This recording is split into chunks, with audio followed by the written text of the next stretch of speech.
Welcome to the deep dive. Today we're embarking on a mission. Really, it's all about transforming how you speak English.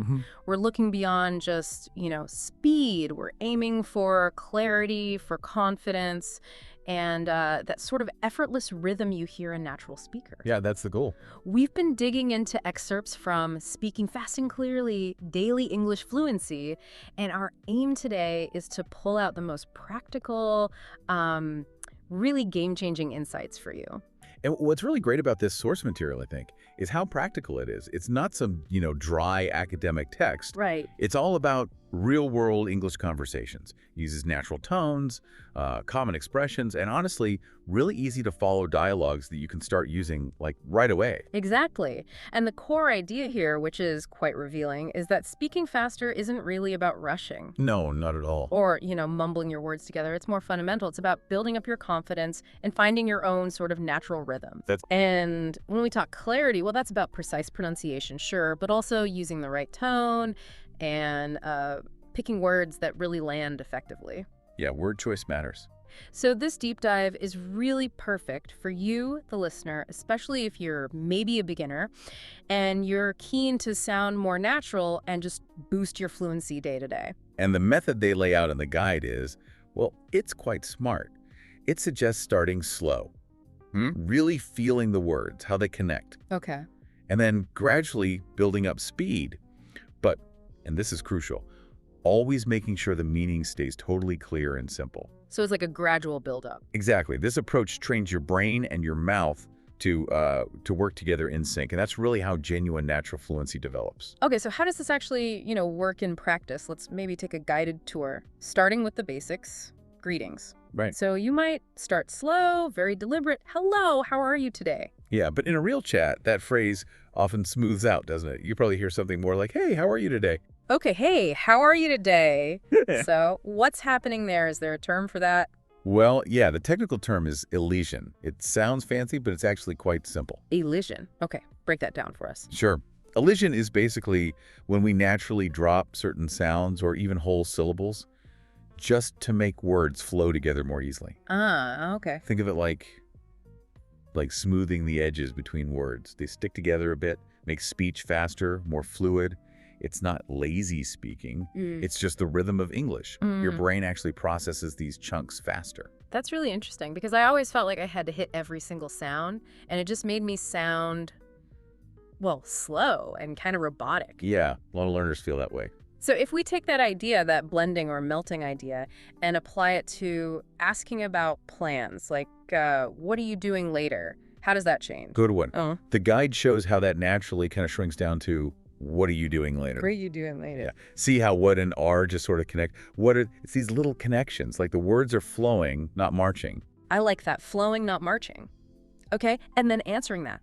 You might say, I'm meeting a friend, or I'm going shopping.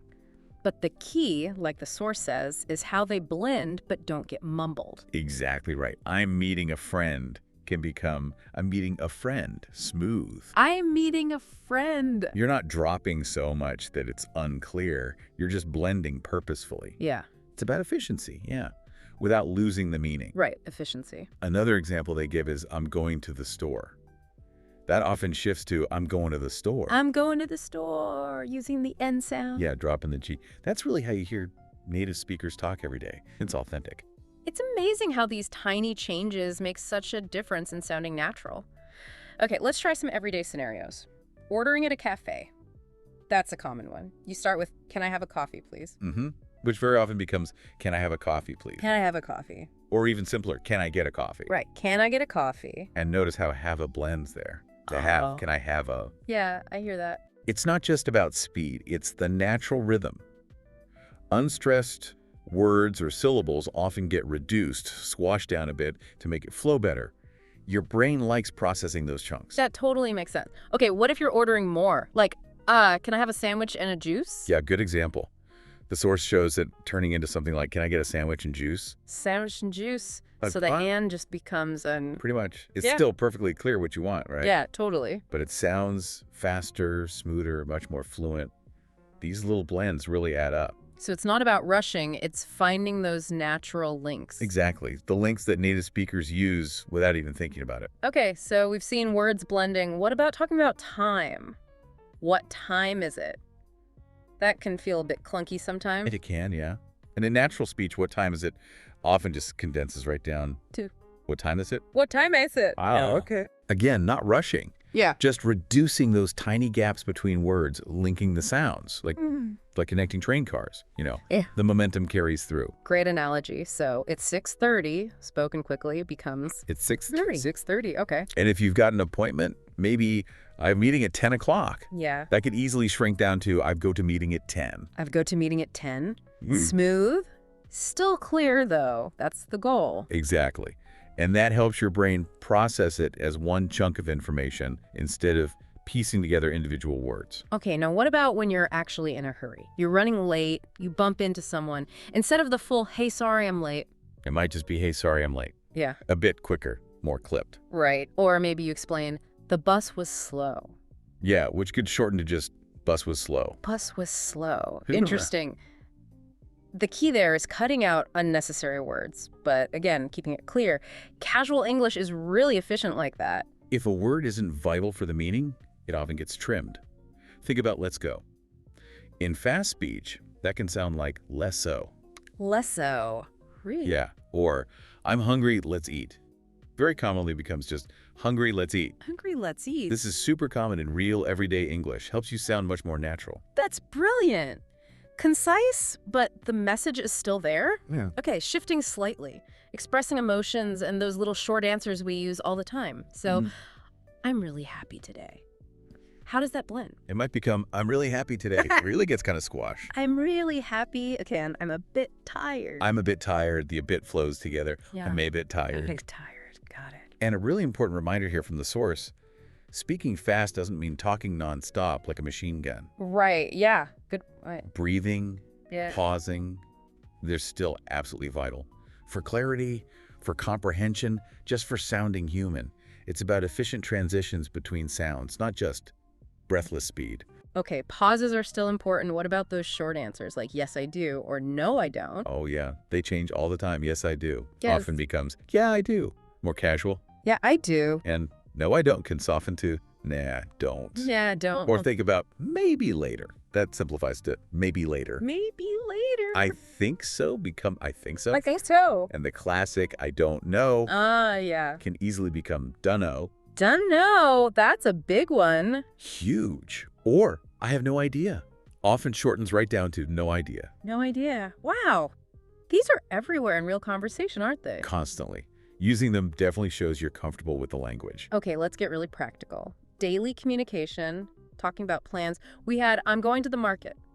You said that becomes... I'm going to the market. Right, going. Yeah. And how about, I'll meet you at 5? That often shortens to I'll meet you at 5. I'll meet ya. So meet you becomes meet ya. Yeah, it's a very common informal blend. Now, why are these specific shortcuts so effective for sounding natural?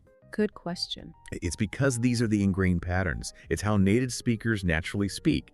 It's not about being lazy or sloppy. It's mirroring that inherent flow. Okay. But the big warning is they have to stay understandable. The goal isn't just speed for speed's sake. It's effective, clear communication. You're training your ear to catch them and your tongue to make them almost automatically. Got it. Understandability first. Okay, real-time replies, quick chats. Someone asks, what's up?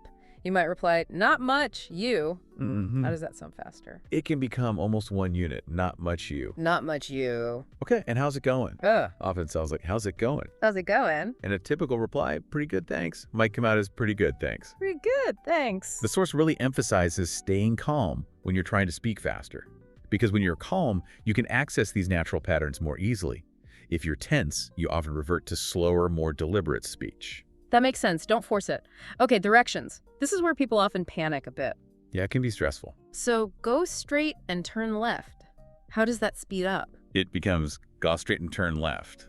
Again, that and becomes and. Or straight and turn left, and it's next to the bank. Simplifies to next to the bank. The to gets reduced. Next to the bank? Wow, okay, a longer one.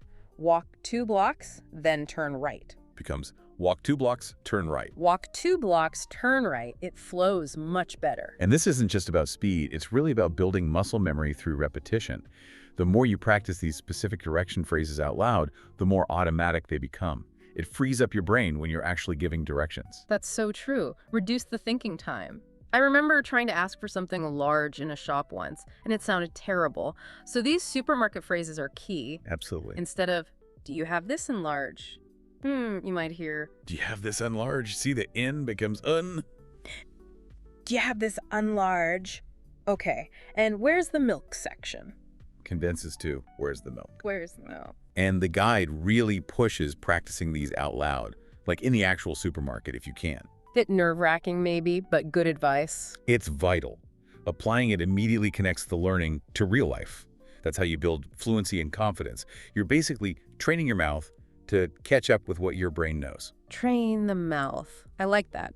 And quick chats like at the bus stop. What time is the next bus? Simplifies to what time's next bus. What time's next bus?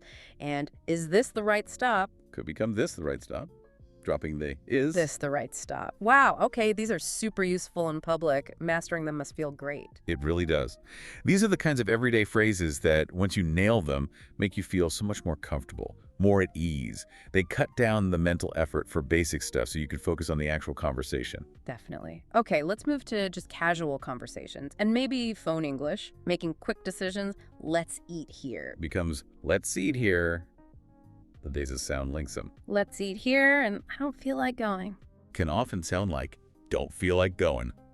Again, the end ending. Don't feel like going. These are everywhere. All the time. And just general casual phrases like, hang on a second. Yeah. Shortens to, hang on a sec. Hang on a sec. Yeah. And give me a minute. Give me a minute. Give me a minute. These make your speech sound so much more alive, I guess.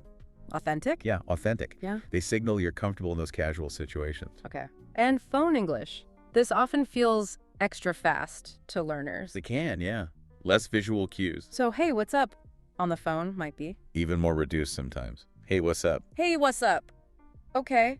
And I'll call you back. Often becomes, call you back. Call you back. The guide suggests practicing these, maybe with a friend, or even just talking to yourself in the mirror. That active practice, the physical part of it, is really important for training your voice and your ears together. Good tip. Mirror practice. But it's also worth remembering, like, context matters. Yeah. Right? You wouldn't usually say, what's up on a formal business call. Oh, definitely not. Good point. Know your audience. Okay, so this is where it kind of all comes together. Blending full sentences. Like, I'm going to see a movie. We touched on going to before. Right. That becomes, I'm going to see a movie. I'm going to see a movie. The key thing the source stresses here is light blending. You're not trying to drop loads of sounds. You're aiming for balance, for flow. Okay, light blending. So what's the risk if you overdo it? If you blend too much? Ah, that's a really important question. It's a fine line. If you overblend, you just end up mumbling. Right. Unclear. Exactly. Clarity gets lost. The goal is to find that sweet spot, that natural rhythm where words connect smoothly, but they don't just dissolve into, noise. It's understanding where the natural links happen without losing the message. Balance and flow, but keep the clarity. Got it. Okay, finally, let's look at daily routines. These are things we talk about a lot, right? For sure. Often the first things learners practice. So, I wake up at 7. How does that blend? Wake up at 7. The words link up. Wake up at 7. And a whole sequence like, I wake up, get dressed, and leave. That could transform into wake up, get dressed, and leave. Wake up, get dressed, and leave. See how smooth that is? Yeah. This is about building that muscle memory for the phrases you use constantly. When these routine bits become automatic, your overall fluency just takes a big leap forward. You're not struggling with the basics anymore. Frees up brain space for other things. Precisely. So wrapping this all together, what does this really mean for you, the listener? This whole deep dive, it's not just about sounding fast. That's almost a side effect. Yeah, it's more than that. It's about going from maybe a hesitant speaker to someone who sounds genuinely natural, confident, and truly fluent in everyday situations. It just makes communication smoother, doesn't it? More effective. And helps you feel, well, more comfortable, more at ease when you're talking. Totally. It's about training your ears to actually hear these blended sounds, because often learners don't even notice them at first, and then training your tongue to produce them without thinking too hard. So you can really just join the flow of a conversation. Integrating listening and speaking, turning maybe a jumble of sounds into clear communication. That's a great way to put it. Well, this has been fantastic. We've really covered a lot today, haven't we? We have. We've journeyed through these techniques from the source, listening, repeating, learning how to speak faster but also clearer. From simple greetings right up to blending whole sentences. You've really seen the path laid out. How these small shifts add up. And the path forward. What does the source material keep saying? It's pretty consistent on this. Practice. Consistent daily practice. No magic bullet, then. Afraid not. But the more you listen intentionally and the more you actually speak, trying out these natural patterns, the smoother your English will get. It's almost inevitable. Practice really does breed naturalness. And we keep coming back to confidence, don't we? That core message. Yep. The speed, the fluency, it comes naturally once you build that confidence. Absolutely. So be proud of your progress. Every little bit counts, right? Every phrase you blend successfully, every time you link words smoothly, that's a real step forward. Definitely celebrate those wins. So as you finish listening today and go about your week, here's something to think about. A final thought. Okay. What's one specific phrase or maybe a blended sentence from everything we talked about today that really stuck with you? Maybe it was, what are you doing later? Or I'm going to the store, or even just, I don't know. Pick one. Pick one. And then could you maybe commit to practicing just that one phrase out loud? Say 3 times every single day this week. Just 3 times a day. Small commitment. Tiny commitment. And then just notice, how might that small, consistent effort begin to shift how confident you feel in those real-time conversations? Could it make a difference? It's definitely something worth trying. That consistent practice can really build momentum.